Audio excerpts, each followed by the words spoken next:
एक गंभीर चुनौती बन गई है। और जो वर्ष प्रतिवर्ष और गंभीर होता जा रहा है। पिछले वर्ष हम सब लोगों ने गर्मी के मौसम में जो प्रारंभ हो रही है, पिछले वर्ष इसका अनुभव किया होगा कि किस प्रकार से जलवायु परिवर्तन के कारण देहरादून सहित विभिन्न हमारे पर्वतीय क्षेत्रों में तापमान किस तेजी से बढ़ा है, कितना बहुत अधिक रहा है। और बहुत सारे लोगों से मैं चर्चा करता था तो कह रहे थे कि देहरादून में पिछला जो वर्ष था वो सर्वाधिक अधिक तापमान होता था। और उसी दौरान पूरे गर्मी के समय में मुझे देश के विभिन्न स्थानों पर जाने का अवसर मिला। तो मैं सच बताऊं तो जब हमारे देहरादून में गर्मी हो रही थी तो जो गर्म वाले स्थान है, मैं कलकत्ता गया, मैं तेलंगाना गया, मैं झारखंड गया, मैं हैदराबाद गया, और एक जगह पर मैंने देखा कि तापमान 50 डिग्री से कम नहीं था कहीं। तो हम स्वयं अंदाजा लगा सकते हैं कि ऐसे समय में जलवायु परिवर्तन को लेकर जागरूकता फैलाने और उनके समाधानों पर गहनता से चर्चा करने के लिए इस प्रकार की जो संगोष्ठी आयोजित हुई है वो अपने आप में एक बहुत सराहनीय। ये वातावरण हमारी पहचान भी है और हमारी संस्कृति की नींव भी है, लेकिन दुर्भाग्य से जलवायु परिवर्तन ने आज हमारी इस विशिष्ट पहचान के सामने एक गंभीर संकट पैदा कर दिया है। पिछले कुछ वर्षों से हमारे यहाँ मौसम के पैटर्न में जो बड़ा बदलाव आया है वो इस बात का संकेत है कि हमारा पर्यावरण पहले से कहीं अधिक संकट में है। इसके साथ ही हमने प्रदेश में जल संरक्षण को बढ़ावा देने के उद्देश्य से spring and river rejuvenation authority सारा का गठन भी किया है, जिसके अंतर्गत अभी तक 5,500 जलीय स्रोतों तथा 292 सहायक नदियों का चिन्हीकरण कर उनका उपचार किया जा रहा है कि वो फिर से रिचार्ज हो, फिर से अपनी पहली जैसी स्थिति में आए। वहीं दूसरी ओर वाडिया इंस्टीट्यूट के सहयोग से हमने ग्लेशियर अध्ययन केंद्र भी स्थापित किया, जिससे हम प्रकृति द्वारा दिए जाने वाले संकेतों को समझ सके और उसके क्षरण को रोकने हेतु प्रभावी नीतियां बनाकर कार्य कर सके। अभी माड़ा में जो हिमस्खलन हुआ, लॉन्च आया, मैं वहां गया था और मैं जब वहां से लौट रहा था तो मैंने देखा कि अलकनंदा जी का प्रभाव ही रुक गया है, कहीं दिखी नहीं रही थी मुझे। हेलीकॉप्टर से मैं नीचे अलकनंदा जी के साथ साथ नीचे आ रहा था तो मेरे मन में बड़ा एकदम से एक प्रश्न आया कि कहीं ऐसा ना हो कि अगर ये 2-3 दिन इसी तरह से हिम के कारण से अगर अलकनंदा जी रुकी रहेगी तो कोई आगे चलकर ये भी कोई हमारे लिए कोई आपदा का कारण न हो। देहरादून के Wadia institute of Himalayan geology में आज क्लाइमेट चेंज और एनर्जीज़, रिन्यूएबल एनर्जीज़ को लेकर एक सेशन चल रहा है। सेशन को ऑर्गेनाइज़ किया है उत्तराखंड के एक एनजीओ यूथ फाउंडेशन ने, और यहाँ तमाम साइंटिस्ट और इससे पहले मुख्यमंत्री पुष्कर सिंह धामी जी भी पहुँचे थे। उन्होंने चिंता जताई है कि क्लाइमेट चेंज का जो असर है व्यापक स्तर पर देखने को मिल रहा है। और उन्होंने एक किस्सा भी बताया माणा से, जब वो आ रहे थे अभी हाल ही में माणा में जो एवलांच हुआ, वहाँ से लौटते समय उन्होंने बताया कि मैंने अलकनंदा नदी देखी और वो काफ़ी सूख चुकी थी। तो क्लाइमेट चेंज का व्यापक स्तर पर असर देखा जा रहा है और इस पर चर्चा करने के लिए हमारे साथ आज बीच में मौजूद हैं हमारे मिनिस्ट्री ऑफ अर्थ साइंसेज के वरिष्ठ वैज्ञानिक डॉक्टर जीवी सिंह जी। उनसे बात करते हैं। सर, बहुत बहुत स्वागत है आपका आज तक। जी। सर, जानना चाहेंगे कि जिस तरह से अभी जो प्रेजेंट जो फिनोमेनॉन्स देखने को मिल रहे हैं उसमें जो एवलांचेस जो मार्च के और फरवरी के महीने में देखने को मिले, जब कहते हैं कि गर्मी की शुरुआत होती है तो इतनी ज़बरदस्त बर्फ़बारी हो रही है, तो ये किस तरह का असर है, क्या इफ़ेक्ट है, इसको आप किस तरह से देखते हैं? ये जलवायु परिवर्तन का निश्चित तौर पर असर देखने को मिल रहा है। वो चाहे वो अतिवृष्टि हो, चाहे अनावृष्टि के रूप में हो, और जो भूस्खलन की और या फिर जो यदि आप कहें जो हिमस्खलन की जो आवृत्ति जो बदल रही है, उस पर भी इसका निश्चित तौर पर प्रभाव है जलवायु परिवर्तन का। जैसे कि आप जानते हैं inter governmental panel on climate change ने जो ऑब्जर्वेशन बेसिस जो रिपोर्ट जारी की है, उसमें मुख्य तौर पर दो चीज़ें आती हैं। एक है ग्रीन हाउस गैसेस का उत्सर्जन बढ़ रहा है वो लगातार। दूसरा जो आता है कि जो तापमान है, वैश्विक तापमान में वृद्धि। अब आप सोच सकते हैं कि जब दोनों चीज़ जब ये हो रही हैं तो उसका जो क्यूमुलेटिव इफेक्ट है वो कहीं ना कहीं किसी न किसी तरीके से वो जो मौसम का जो हमारा चक्र है उस पर पड़ना लाजमी है। और उसी के चलते हुए जो हम कुछ प्रयास कर सकते हैं कि कैसे ग्रीन हाउस गैसेस में उत्सर्जन की अपनी ओर से कमी की जाए, तो उसी दिशा में जो प्रयास जारी हो रहे हैं भारत सरकार के और सभी संस्थानों के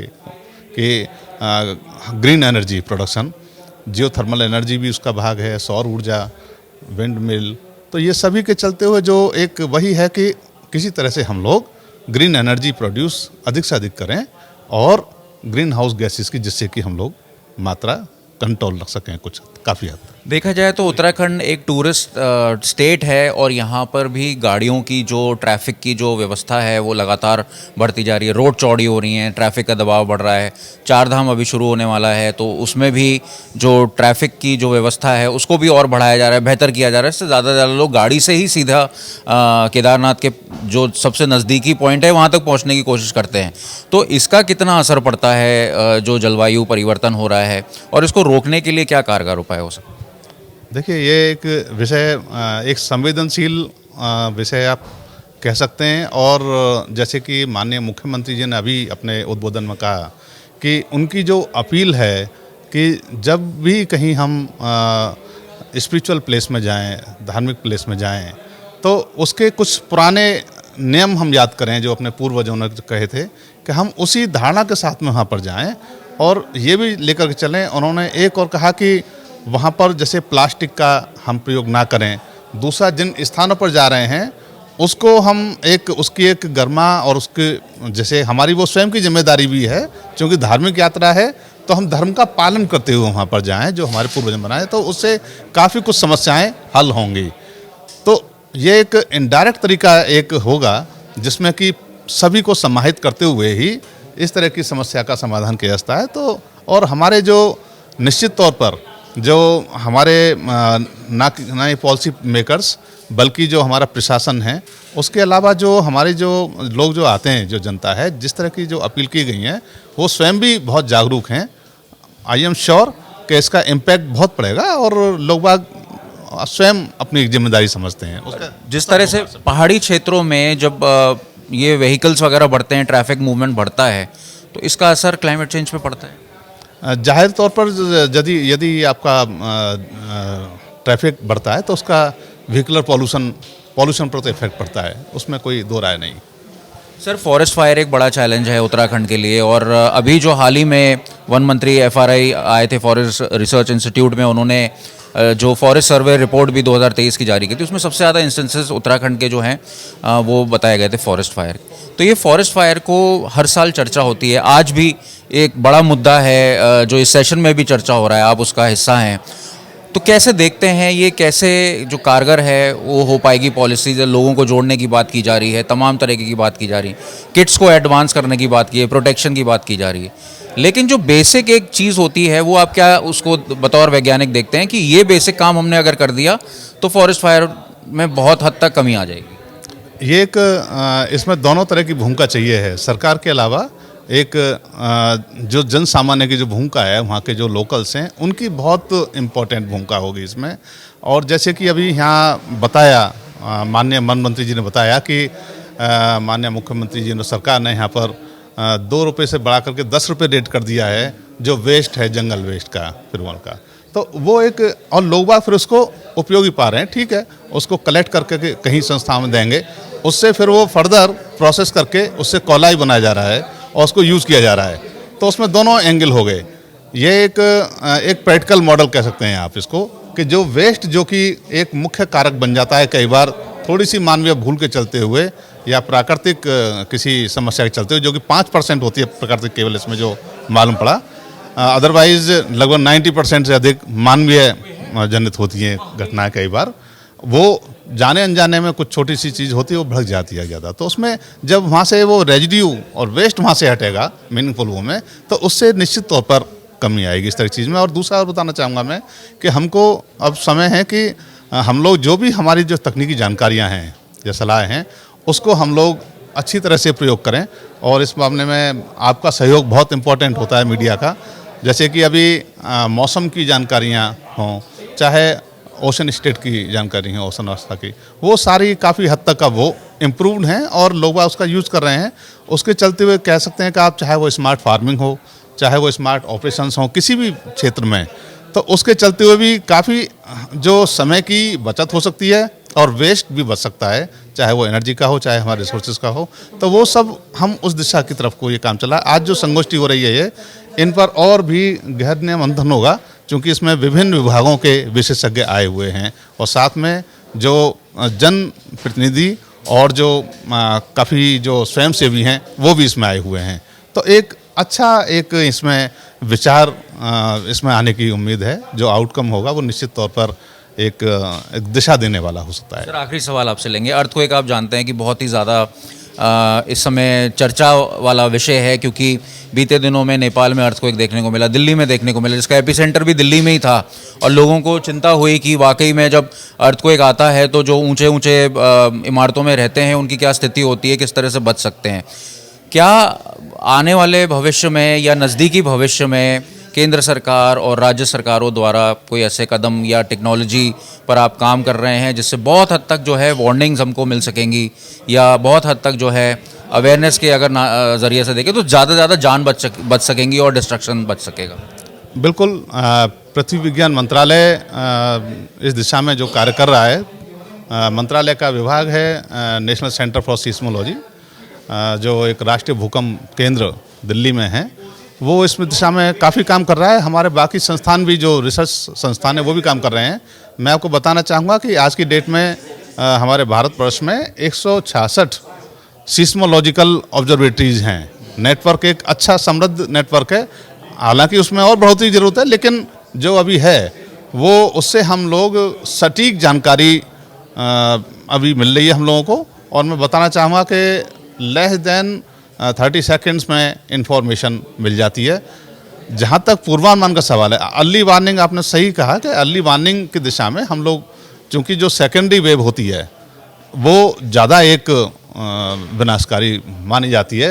अगर बहुत ज़्यादा हाई मैग्नीट्यूड का अर्थक्वेक है तो उस दिशा में यदि जो सेकेंडरी, उससे पहले ही आपको इन्फॉर्मेशन सटीक जब मिल रही है तो that can be used as early warning by the concerned departments, और बहुत अच्छी तरह से वो उस पर काम चल रहा है। कहने का मतलब ये है कि छोटे छोटे भूकंपों को नाप कर या उनको स्टडी करके एक बड़े भूकंप के बारे में भी पता लगाया जा सकता है?